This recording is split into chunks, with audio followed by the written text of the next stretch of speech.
어머니 날을 축하드립니다. 우리 사모님들 특별히 Blessed Mother's Day. Thank you.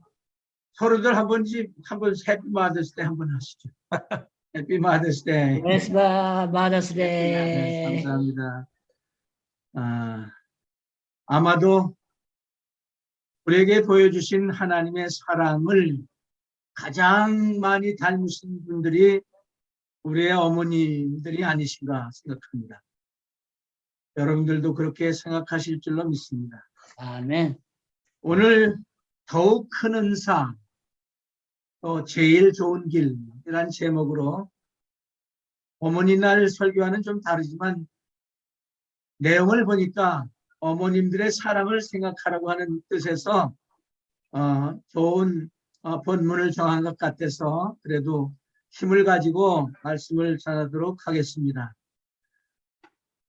고린도전서 12장, 13장, 14장은 그 성령의 역사에 대해서 바울 사도가 고린도 교회 교인들을 에게 보여주면서 교훈하는 그런 내용이 있습니다. 특별히 성령의 역사 가운데 우리의 신앙생활과 관련된 성령의 역사, 성령의 은사 부분에 대해서 다르게 가르쳐주고 있음을 우리가 알 수 있습니다. 우리가 지난번에 이미 공부를 했습니다만 성령의 역사는 크게 구원 전 성령의 역사, 구원과 관련된 성령의 역사, 또 구원받은 후에 신앙생활과 관련된 성령의 역사, 이 세 가지로 구분해서 볼 수 있는데 구원 전의 성령의 역사는 죄를 억제하는 역사, 그 다음에 죄를 책망하는 역사, 확신하는 역사, 그런 말씀을 우리에게 보여주고 있고요. 그 다음에 구원과 관련된 성령의 역사는 중생케 하는 역사, 내재하시는 역사, indwelling, 우리 안에 거하신단 말입니다. 그 다음에 침례하시는 역사, 그 다음에 인치시고 보증하시는 역사, 이거는 절대적인 역사라고 합니다. 일회적입니다. 일생에 단 한 번밖에 없는 역사예요. 그래서 절대적인 역사라고 하면서 5대 중생, 내재, 침례, 그 다음에 인치시고 보증하시는 역사, 그 다음에 구원받은 후에 성령의 역사 가운데는 성령 충만에 하게 하는 역사가 있고 그 다음에 성령의 은사를 주시는 역사가 있습니다. 그런데 오늘 보는 말씀은 성령의 은사 부분을 다루는 그 말씀을 우리가 중심으로 해서 생각해 보려고 합니다. 특별히 신앙생활 가운데서 우리는 성령 충만을 받아야 되고 또 성령의 은사를 받아야 됩니다. 성령의 은사를 받아야 됩니다.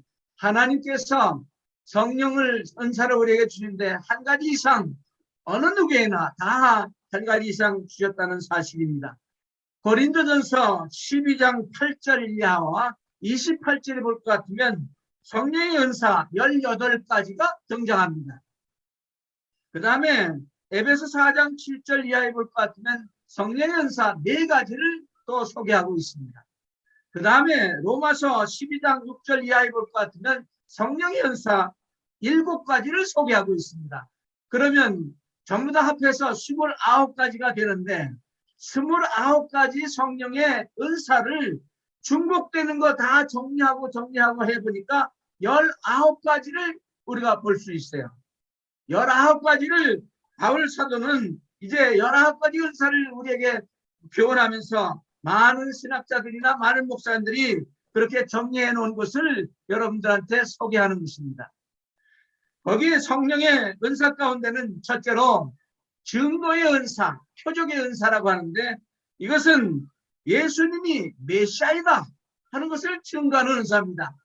예수님이 초림하셔서 이 표적을 많이 행하신 이유가 표적의 은사, 이 은사 즉 능력을 행하시고 병을 고치시고 이거는 구약에 예언된 예수님의 예언된 그 사실을 기적을 예수님이 오셔가지고 셰메야 표적으로 우리에게 예수님이 메시아이다 하는 사실을 나타내는 은사였습니다. 그 다음에 지도의 은사가 있습니다. 초대교회 신약 계시가 완성되기 전에 교회를 바로 지도하기 위해서는 지도의 은사를 하나님 주셔야 된단 말이에요. 그래서 지혜의 은사라든지 지식의 은사라든지 예언의 은사라든지 선지자의 은사라든지 사도의 은사를 우리에게 주셨습니다. 그 다음에 선교상의 은사가 있습니다.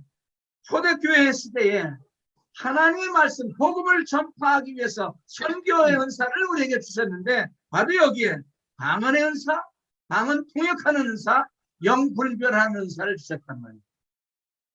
그 다음에 기능상의 은사로 나누는데 기능상의 은사는 오늘날 교회 생활 가운데서도 꼭 필요한 은사. 여기에는 9가지가 있습니다. 여러 가지가 있는데 대충 빨리빨리 여러분들 소개하면 믿음의 은사, 가르침의 은사, 목사, 교사의 은사, 복음 전하는 은사, 그 다음에 섬김의 은사, 구제하는 은사, 권위하는 은사, 서로 돕는 은사, 다스림의 은사, 긍휼을 베푸는 은사. 이 9가지를 가리켜서 기능상의 은사. 오늘날 교회 신앙생활 하는데 꼭 필요한 은사다. 이렇게 우리에게 교훈하고 있습니다. 자, 그러면 고린도전서 13장을 우리가 읽었는데 고린도전서 12장에 보니까 12장에 바로 1절에 이렇게 말하고 있습니다. 바울사도가 신령한 것에 형제들아 신령한 것에 대해는 내가 너에게 알지 못하기를 원치 않는다. 이런 얘기를 하고 있습니다. 여기 알지 못하기를 원하지 않는다. 이게 무슨 말입니까? 바로 알기를 원한다. 이렇게 번역을 해놔서 쉬울 텐데 알지 못하기를 원하지 않는다. 부정과 부정은 긍정이잖아요. 그러니까 이거 바로 알아라. 다시 말해서 성령의 은사, 이거 신령한 것.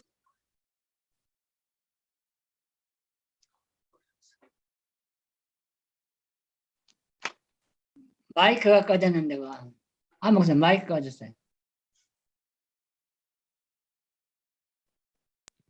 언제부터 꺼졌는지 아세요? 어디까지 들으셨어요? 쳤어요. 은사에 대한 것 다 들으셨어요? 기능상의 은사부터 하시면 돼요. 기능상의 은사.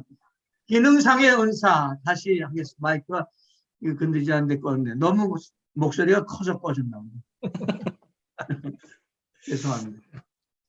기능상의 은사는 이 4가지 은사 가운데 특별히 성령 은사를 4가지로 구분할 수 있다. 그런데 증거의 은사, 지도의 은사, 선교상의 은사, 기능상의 은사.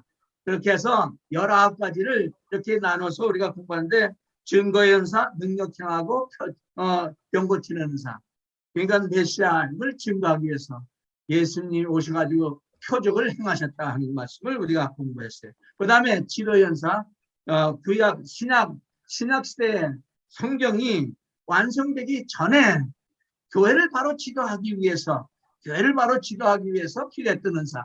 그래서 여기는 지혜의 은사, 지식의 은사, 예언의 은사, 선지자, 사도의 은사가 있다.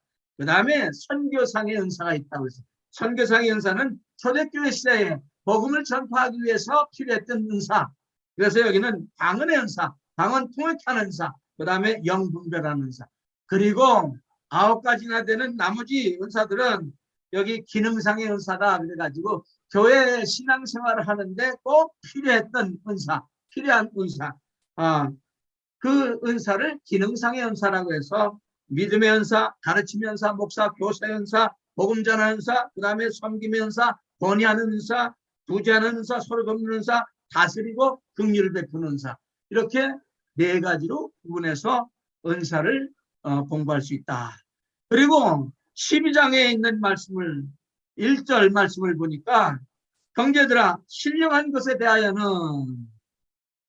너희가 알지 못하기를 원치 아니한다 하는 말을 했는데 여기 보니까 알지 못하기를 원하지 않는다. 그 말을 영어로 찾으면 ignorant 하지 말아라. 그 다음에 uninformed 하지 말아라. 그 얘기는 뭐예요? 신령한 것, 여기 성령의 은사를 말하는 영어로 성령의 spiritual gift라고 번역을 해놨어. 그러니까 알지 못하기를 바로 알기를 원한다. 그렇게 얘기를 하는 거예요. 그러면서 왜 그러냐면 이 사실을 보니까 바울 사도가 고린도 교회 교인들한테 이런 말씀을 쓴 것은 고린도 교회 은사 부분에서 문제가 좀 있었구나 하는 걸 알 수 있죠. 근데 바로 알지 못하고 막 교개하는 사람도 있었기 때문에 대중석상에서 사용할 수 있는 은사를 받은 사람, 예를 들어서 방언의 은사를 받은 사람들은 막 또 알아듣지 못한 방언을 고린도 교회가 했단 말입니다. 자랑도 했단 말입니다. 또 다른 은사를 받은 사람들은 자신의 은사를 받은 것도 알지 못한 사람들도 있었단 말입니다. 그렇게 얘기하면서 2절과 3절에서 바울 사도는 너희도 알거니와 너희가 이방인들이 있을 때 말 못하는 우상에게로 끌려가서 그대로 끌려갔기 때문에 그렇다. 이유를 분명히 은사 문제가 이렇게 문제가 있고 제대로 알지 못하면서 이렇게 저기 한 것은 바로 우상을 섬겼기 때문에 그렇고 또 하나는 현재 성령의 은사를 받아서 이게 정말 뭔지 잘 모르고 혼동을 했다. 그런 뜻에서 이제 아마 1절에 분명하게 신령한 것에 대해서 너희가 바로 알기를 원한다. 얘기를 하면서 여기 4절 이하에서 12장 4절 이하에서 11절까지는 보니까 은사의 단일성을 분명하게 설명하고 있어요. 단일성, the unity of the spiritual gift.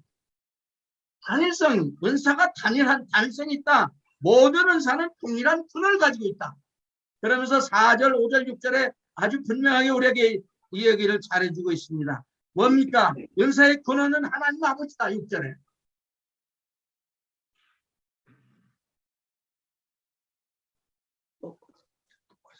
마이크. 또 꺼졌어요.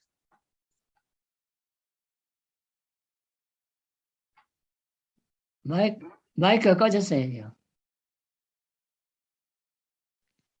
이거 됐어요. 뭐가 좀 이상한 것 같은데.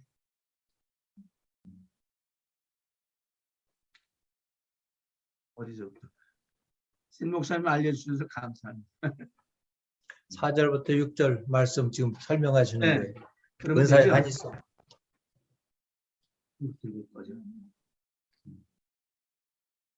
4절에서 11절까지 보면 은사의 단일성을 설명해 주고 있어요. 그래서 여기 보니까 4절, 5절, 6절에서 은사의 근원은 하나님 아버지시다. 6절에. 역사는 여러 가지나 하나님은 같다.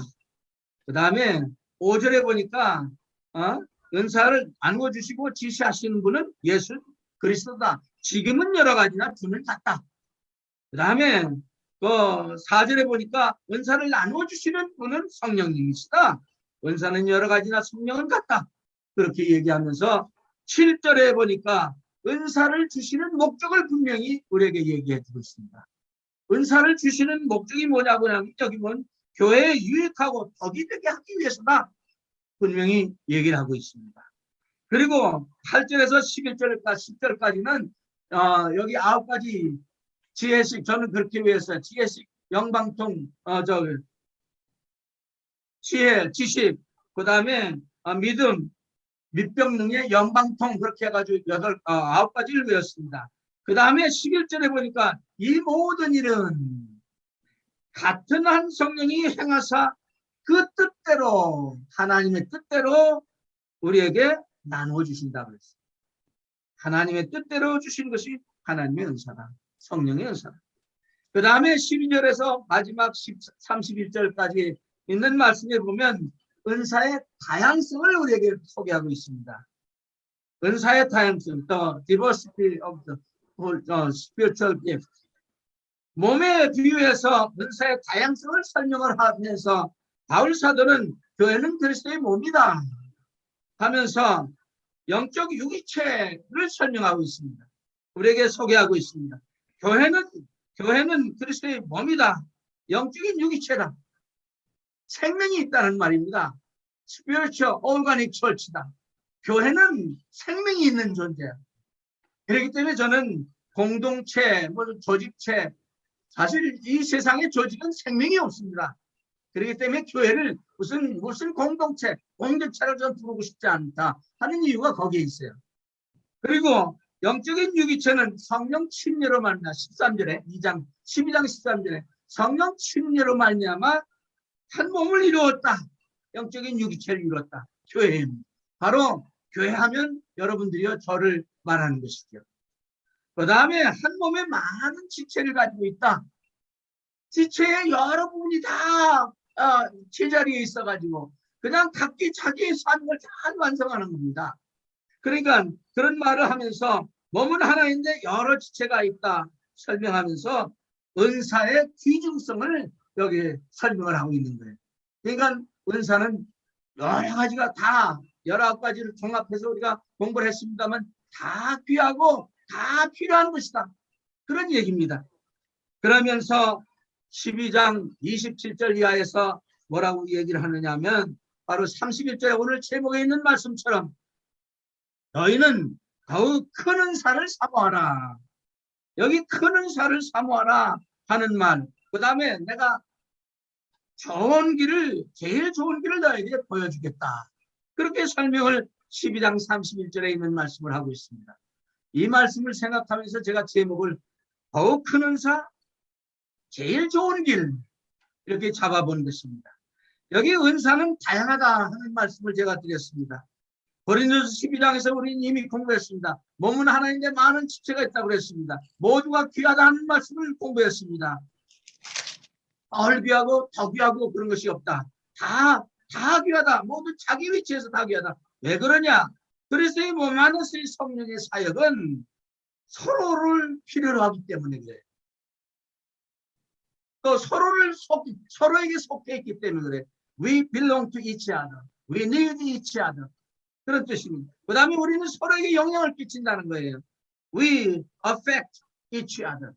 이 몸은 서로가 필요하고 서로가 협조하기 때문에 그래요. 그런데 여기 더 큰 은사를 사모한다는 말을 보니까 젤루테라는 헬라 원어를 썼다고요. 그 젤루테라는 단어가 보면 desire 혹은 엘물루스라는 단어를 썼어요. 그러니까 열망하라, 구하라 혹은 요구하라 그런 뜻입니다. 그럼 더욱 큰 은사 헬라 원어로 찾아보니까 카리스마타, 크레이토나라는 단어를 썼는데 그 말은 뭐냐면 the best gift 혹은 NIV에는 the greater gift 더 큰 은사, 위대한 은사. 은사 중에 좀 이렇게 중요하게 쓰는 은사, 아까 은사를 공부할 때 기능상의 은사 같은 건 꼭 필요한 은사가 있잖아요. 덕이 되는 은사가 있다고. 목적이 그런 은사를 주신 목적이 덕이 되도록 하기 위해서 주셨다 그랬죠. 그러니까 여기 보니까 여기 더 큰 은사 하는 그 말 가운데는 교회에 유익이 되게 하는 은사가 있다 이 말이에요. 기능상의 은사 같은 거 그런 거를 사모하라 이 말입니다. 고린도서 12장 7절에 보면 각 사람의 성령의 나타나심을 주시면 유익하게 하려 합니다. 유익한 은사가 있다는 얘기예요. 그 다음에 14장 4절에 보면 방언 말하는 자는 자기에게 덕을 세우고 예언하는 자는 교회에 덕을 세운다 그랬어요. 그런데 고린도서 14장 19절에 보니까 5마디 말하는 것이 1만 마디 방언하는 것보다 낫다. 이게 고린도 교회에 문제가 있었어요. 확실히 방언의 문제가 있었습니다. 그러니까 예언하는 것, 바른 말하는 것 5마디가 1만 마디 방언하는 것보다 더 낫다고 바울 사도가 얘기하는 거 보니까 틀림없이 고린도 교회는 이언이라고 하는 그런 방언을 하는 사람도 있었구나. 알아듣지 못한 방언이 있었구나. 통역도 세우지 않고 막 하는 사람도 있었구나 하는 걸 알 수 있습니다. 그렇기 때문에 여기 더 큰 은사를 사모하라 하는 그 말에서 우리는 교회에 유익이 되고 꼭 덕이 되는 은사를 우리가 기사해하고 사모하라고 그 다음에 열망하라 그런 뜻을 우리에게 주시는 말씀 같아요. 그리고 12장 8절 이하에 28절 이하에 볼 것 같으면 방언의 종류를 쭉 얘기하면서 이렇게 얘기합니다. 첫째는 사도요, 둘째는 선지자요, 셋째는 교사요, 그 다음은 능력이요, 그 다음은 병 고치는 자. 쭉 이렇게 순서를 매겨놨더라고요.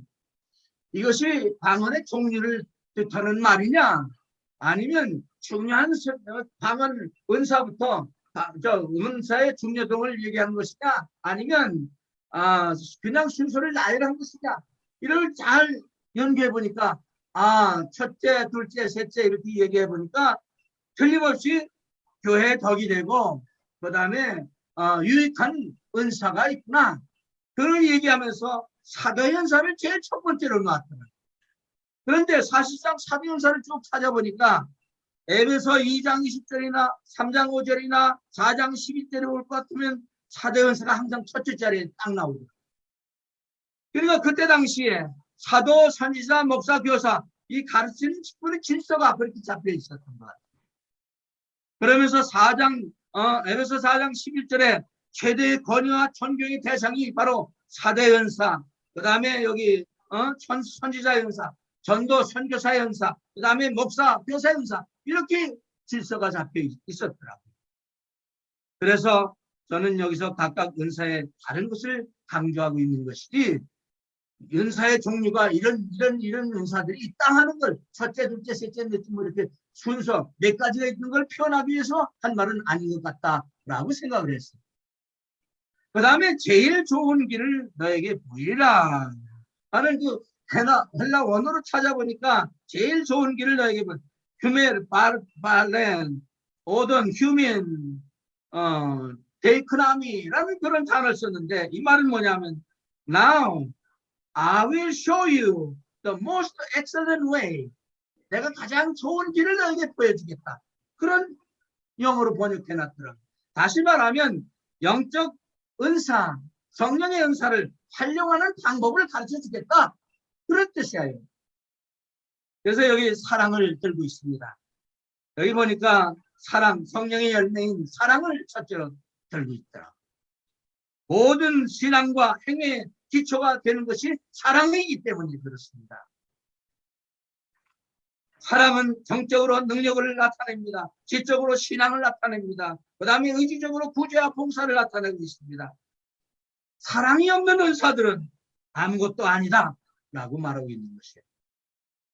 성령의 열매는 성령의 은사들보다 더욱 중요하다 하는 얘기를 우리에게 교훈하고 있는 것 같습니다. 교회가 그리스도의 거룩한 성품보다 기적적인 경험을 얻으려고 혹은 노력한다고 하면, 그렇게 노력하고 그것만 가르친다고 하면 교회가 혼돈에 빠집니다. 그래서 저는 오늘 13장으로 들어갑니다. 13장의 사랑의 중요성을 여기서 보여줍니다. 제일 좋은 길을 우리에게 다시 바울 사도는 13장에서 아까 읽으신 본문 말씀에서 우리에게 보여주고 있어요. 이게 생각하면서 저는 어머님들의 사랑이 가장 하나님의 사랑을 닮은 세상에서의 사랑이다, 이렇게 생각을 해봤습니다. 첫째로 사랑의 필요성, 1절에서 3절까지 나옵니다. Love is essential. 사랑은 꼭 필요하다. 왜 필요하냐? 성령의 열매는 성령의 연사보다 더 중요하다. 성령의 연사 여기 13장에서 1절에서 3절까지 5가지를 언급하고 있어요. 방언, 예언, 지식, 믿음, 구제, 5가지를 얘기하고 있습니다. 그런데 1절 이하에서 잘 보세요. 내가 사람의 방언과 천사의 말을 할지라도 사랑이 없으면 소리는 구려 울리는 꽹가리가 된다. I would be nothing more than a noisy gong 혹은 cleansing cymbal. 사랑이 없는 방언 아무것도 아니죠. 그 다음에 2절에 보세요. 내가 예언하는 능이 있어 모든 비밀과 모든 지식을 알고, 예언이라는 은사가 여기 나오죠. 그 다음에 또 지식, 모든 비밀을 알고 모든 지식을 알고 또 산을 옮길 만한 믿음이 있어요. 성령의 은사예요. 여기 3가지, 예언의 은사, 지식의 은사, 믿음의 은사가 나옵니다. 여기 보니까 사랑이 없으면 I am nothing without love. 사랑이 없으면 여기 예언이나 지식이나 믿음 아무것도 아니라고 했어요. 내가 아무것도 아니다. 그 다음에 3절에 보니까 내가 내게 있는 모든 것으로 구제하고, 구제의 은사가 나옵니다. 또 내 몸을 불사르게 내어줄지라도 사랑이 없으면 내게 아무 유익이 없다. I gain nothing without love. 바울은 여기 나오는 은사들, 방언의 은사라든지 예언의 은사라든지 지식의 은사라든지 믿음, 구제의 은사를 과소평가하는 것 절대 아닙니다. 그리스도인의 생활에 이러한 은사들은 사용함이 있어서 사랑이 없이 사용한다고 하면 개인에게나 교회에게나 아무런 덕을 끼칠 수 없다는 겁니다. 왜냐하면 고린도 교회 교인들은 사랑해서가 아니라 사랑하기 때문이 아니라 경쟁심으로 그들의 은사 생활을 했다. 이것을 여기서 보여주고 있는 것 같습니다. 교회를 세워야 할 은사들이 교회를 분열시키고 말았습니다.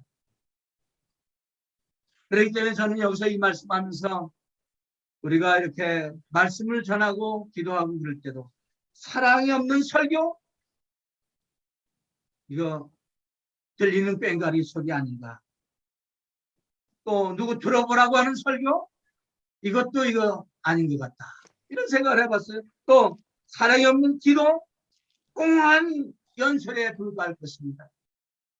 사랑이 없는 헌금? 의뢰에 행하는 형식에 불과할 것입니다. 그 다음에 두 번째로 4절에서 7절까지 있는 말씀을 보면 사랑의 특성, 효력을 보여주고 있습니다. Love is effectual. 사랑은 효력이 있다. 무슨 효력이 있느냐? 만일 사랑이 없다면 성령의 은사들은 교회 생활에서 영적인 효력이 안 나타날 것이다. 왜냐하면 성경이 교회를 세우기 위해서 사용하는 것이 사랑이기 때문입니다.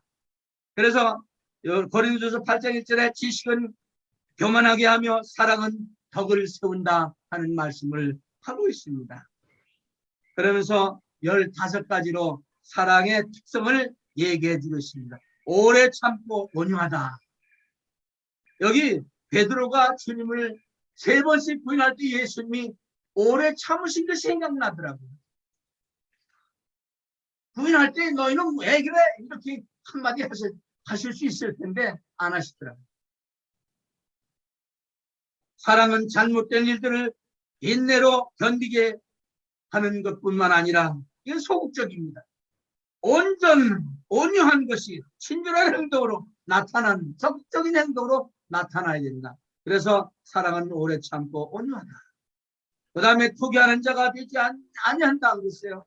투기하는 자, 샘내는 거, 가인과 아벨을 생각했습니다. 또 3월 달에 꽃샘바람, 꽃샘추위가 왔을 때 우리 앞에 나무에 목련꽃이 활짝 폈었는데 그 꽃샘바람이 와서 다 얼어 죽이더라고요. 꽃샘추위가. 야, 샘내는 건 정말 안 좋구나 그랬어요. 하나님이 창조하신 우주 만물이 서로 샘내면서 그렇게 왜 그걸 죽이기까지 하는지 그렇게 올해는 그래서 그 잠깐 동안 목련꽃 핀 거, 개나리꽃 핀 거 싹 보고 다 얼어 죽겠어요. 샘내는 게 이렇게 나쁘구나 하는 걸 생각했습니다. 그 다음에 자랑하지 않고 교만하지 않다고 했습니다. 자기 위치를 떠나지 않는다는 뜻입니다. 교만이라고 하는 겸손이라고 하는 것은 자기 위치를 지키는 사람을 겸손이라고 합니다. 그 다음에 사랑은 물에 향창 있고 자기 유익을 굳지 않는다 그랬어요. 참된 사랑은 다른 사람의 유익을 구한다고 했습니다. 그 다음에 사랑은 성내지 아니하고 악한 것을 생각지 않는다 그랬어요. 저는 나쁜 습관이 하나 있었습니다. 뭐 생활하다가 누가 나한테 상처 줄 말을 하면 그걸 적어놓는 습관이 있었습니다.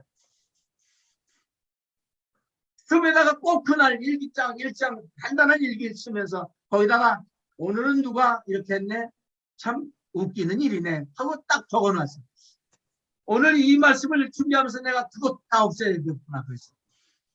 왜냐하면 보세요. 사랑은 사람들의 악행이나 상처를 적은 거룩한 장부를 보관하지 않는다. 이게 사랑이 됩니다. 그래서 내가 이거 빨리 없애야 되고 다 없앴습니다. 사랑이 바로 그렇다. 성내지 않는다. 악한 것을 생각하지 않는다. 그 다음에 불의를 기뻐하지 않는다. 진리와 함께 기뻐한다 그랬어요. 진리와 함께 기뻐한다. 그러면서 여기 보니까 여기 7절 말씀 아주 귀한 말씀이 있습니다. 모든 것을 참으며 모든 것을 믿으며 모든 것을 바라며 모든 것을 견디느니라. 요걸 찾아보니까 영어를 찾아보니까 New King James 버전에서는 이렇게 번역했어요. Bears all things. all thing으로 번역했어요. hopes all things. believers all things. endures all things. 그런데 NIV 성경에 보니까 이걸 어떻게 번역하냐면 it always protects, always trust, always hopes, always perseverance 이렇게 표현해놨어요. 그러니까 모든 것을 말을 헬라 원에서 이 모든 것이라고 하는 말은 판타라는 단어를 쓰는데 그 말을 NIV에서는 항상 여기 보니까 참고 믿으며 바라며 견딘다. 어머니의 사랑이 그런 것 같아요. 그 다음에 뉴 킹제임스 버전에 보니까 모든 것을 참고 참으며 모든 것을 믿으며 모든 것을 바라며 모든 것을 견딘다. 그러니까 항상 모든 것을 견디고 바라시고 믿으시고 참으시는 어머니의 사랑을 오늘 생각했습니다. 바울은 사랑의 특성을 통해서 이런 말씀을 통해서 13장에 주면서 14장으로 들어가니까 14장을 안 하겠습니다. 14장에 보니까 고린도 교회 교인들이 정말 엉망진창으로 살았더라고요. 고린도 전서를 요즘 기독교 방송에 요약설을 한 바람에 제가 또 이걸 공부하는 가운데 있어서 오늘 이 말씀을 여러분들과 함께 수여하는 것입니다. 사랑의 특성을 통해서 고린도 교회 성도들을 점잖게 바울 사도가 아마 야단을 치는 것 같아요. 점잖게 경고하는 것 같아요. 그들은 교회에서 서로 참지 못했습니다. 오늘날 교회가 똑같습니다. 다른 사람들이 받은 성령의 은사들을 시기하기까지 했다고 했습니다. 14장 1절에. 그 다음에 교만하고 비판적이었습니다. 그 다음에 겸손이와 덕스러움이 없었습니다. 고린도 교회 교인들이 그랬다면 오늘날 교회 교인들하고 똑같은 상황입니다. 쉽게 성내고 서로를 고발했습니다.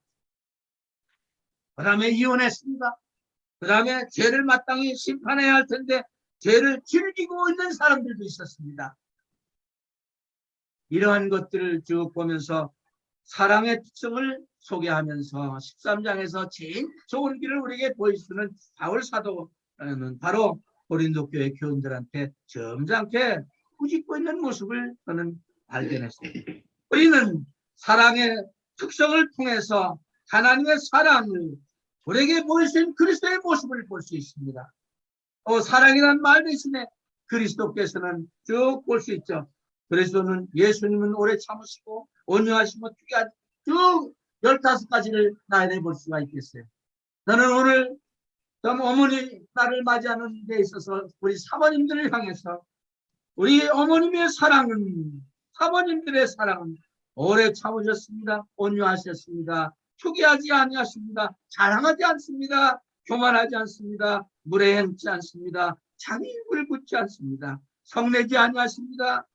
또 악한 것을 생각지 않습니다. 불의를 기뻐하지 않습니다. 진리와 함께 기뻐합니다. 모든 것을 항상 참으며 믿으며 바라며 견디시는 사랑을 가지셨습니다.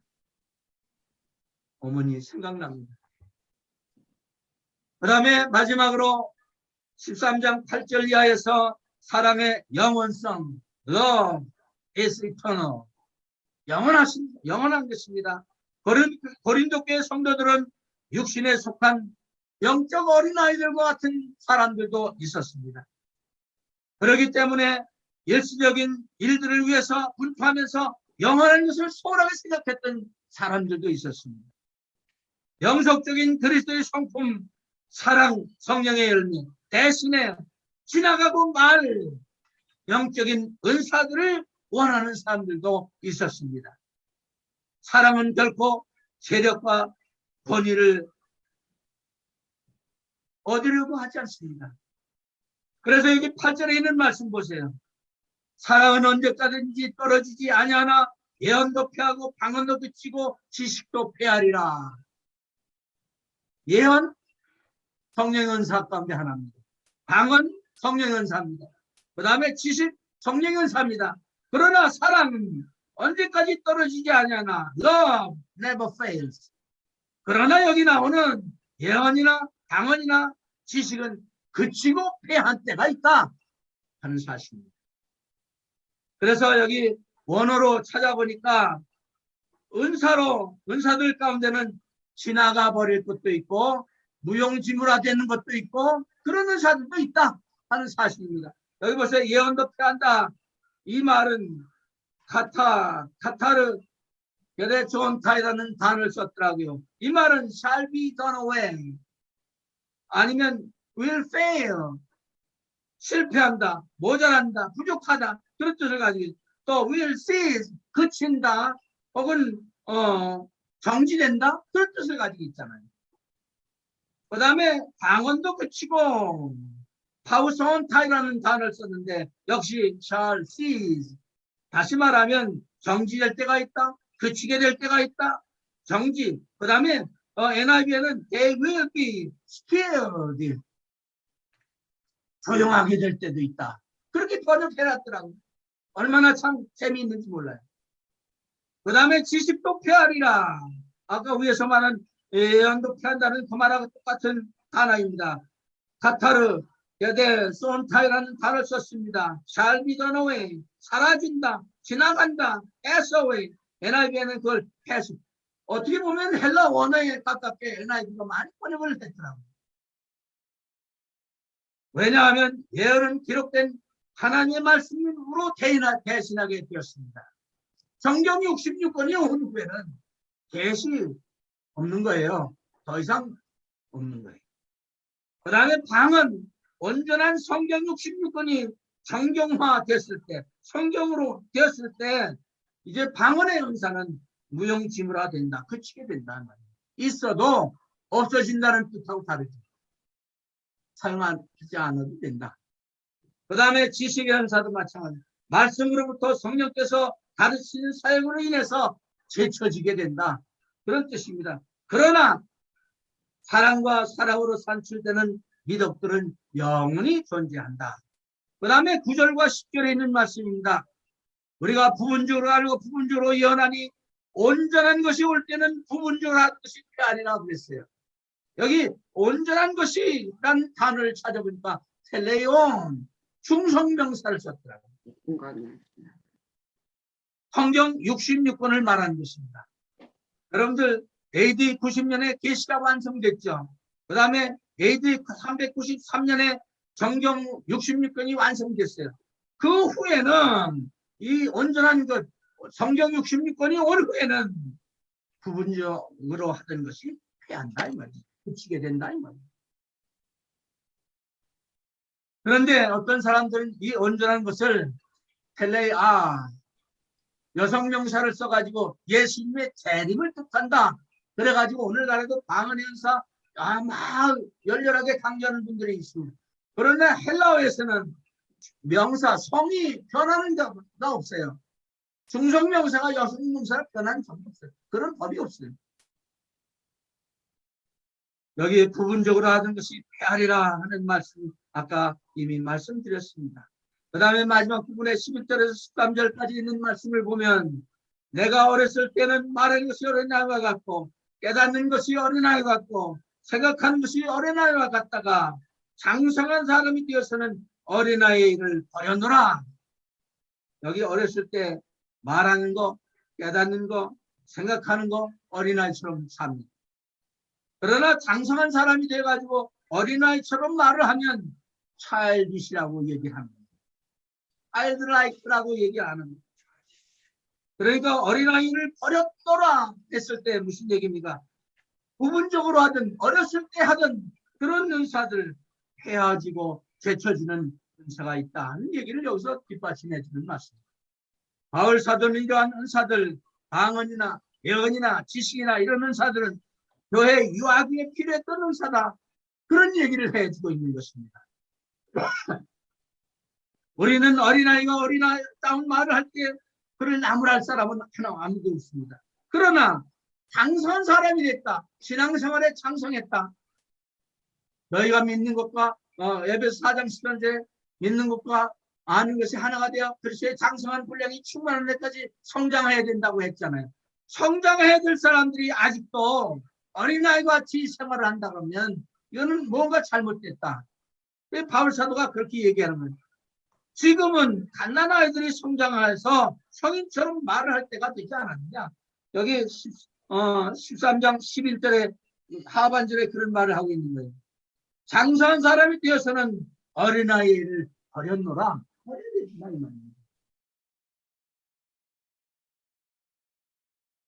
유감스럽게 오늘날 많은 사람들이 이러한 임시적인 성령의 은사들을 영적으로 아주 신원한 것처럼 생각해서 표식처럼 가르치는 교회들이 많습니다. 고린도전서 14장 20절에 이렇게 말합니다. 바울은 십자들에게 방언에 대해서 논의하면서 성장하여 어린아이 같은 행동을 그만두라고 말하고 있습니다. 죄에는 어린아이가 죽이지 말고 악에는 어린아이가 되라 하는 말씀입니다. 여기 성장한다고 하는 것 생각하면 이것은 불완전하다 하는 것을 의미하는 것입니다. 또 불완전하게 본다는 것을 대표하고 있는 것입니다. 여기 12절에 있는 말씀 보세요. 우리가 이제는 거울로 보는 것 같이 희미하나 그때는 얼굴과 얼굴을 대해볼 것이요 이제는 부분적으로 하나 그때는 주께서 나를 아신 것 같이 나가 온전히 알리라. 이제는 나 본도라는 도시에는 특별히 금속 거울이 유명했어요. 그때 당시 금속 거울을 쳐다볼 때는 희미하게 보이죠. 선명하게 안 보입니다. 그러나 그때는 여기 그때를 위에서 말한 대로 어떤 사람들은 정경 66번이 온 때는 아니면 예수님이 재림한 때는 이렇게 둘로 이렇게 해석을 할 경우에 그때는 얼굴과 얼굴을 대해볼 것이다. 그 다음에 이제는 부분적으로 아나 그때는 주께서 나를 아실 것 같이 내가 온전히 알리라 그랬어요. 자, 그러면 여기서 마지막으로 그때에 대한 해석입니다. 그때를 어느 때를 말하는 것이냐. 여러분들의 마음에 그런 맡깁니다. 저는 그때를 온전한 것이 올 때는 정경 66권이 완성됐을 때는 또 신앙이 성장한 때는 그런 때로 얘기를 하고 싶습니다. 또 예수님께서 오실 때로 번역을 한다 할지라도 그 성의 변화는 없지만 온전한 것을 그렇게 번역을 했지만 여기서 말하는 문맥상 볼 때 예수님이 오실 때를 말을 또 한다. 예, 이상근 박사의 주석을 찾아보니까 예수님이 오실 때로 표현을 했죠. 그래서 우리가 장성한 그때 얼굴과 얼굴을 대하보는 때가 올 것이다. 주께서 나를 아신 것 같이 온전히 알 때가 올 것이다. 또 온전한 것이 올 때에는 예수 그리스도가 재림하실 때에는 바로 주께서 나를 아신 것 같이 내가 온전히 알게 될 것이다. 예수 그리스도께서 우리를 알고 계시듯 우리도 그리스도를 알게 되고 그리스도와 같이 변화되어 부활체를 입고 부활할 것이다. 승천에 올라갈 것이다. 교회는 사람을 통하여 성장합니다. 그래서 에베소 4장 16절에 사랑하는 스스로 세운다 그랬어요. 그리스도인들은 그리스도를 사랑함으로 하나님을 사랑함으로 예배에 성공합니다. 예배를 기쁘게 하나님께 기쁘게 드리려고 합니다. 또 형제를 사랑함으로 섬기는 사역을 합니다. 그 다음에 이웃을 사랑함으로 선교의 사명을 감당합니다. 믿음, 소망, 사랑 이 세 가지는 항상 있을 것인데 그 중에 제일은 사랑이라고 말합니다. 사랑하지 아니하는 자는 하나님을 알지 못한다고 했습니다. 이는 하나님은 사랑이시기 때문에 그렇다. Faith, hope, love, this abide forever. Love is the greatest. For God is love. 이렇게 표현해놨어요. 하나님은 영원하신 사랑이십니다.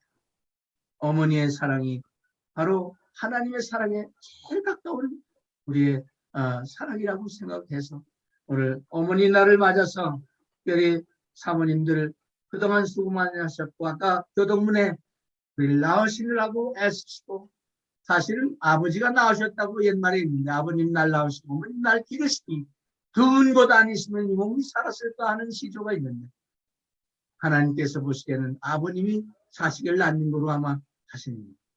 어머님 낳으시느라 수고하신 어머님들께 오늘 특별히 자녀손들에게 참 그 사랑을 그대로 물려주시나고 수고 많이 하신 분들 하나님께서 칭찬해 주실 줄로 확신합니다. 기도합니다. 아멘. 사랑하는 아버지 하나님 감사합니다.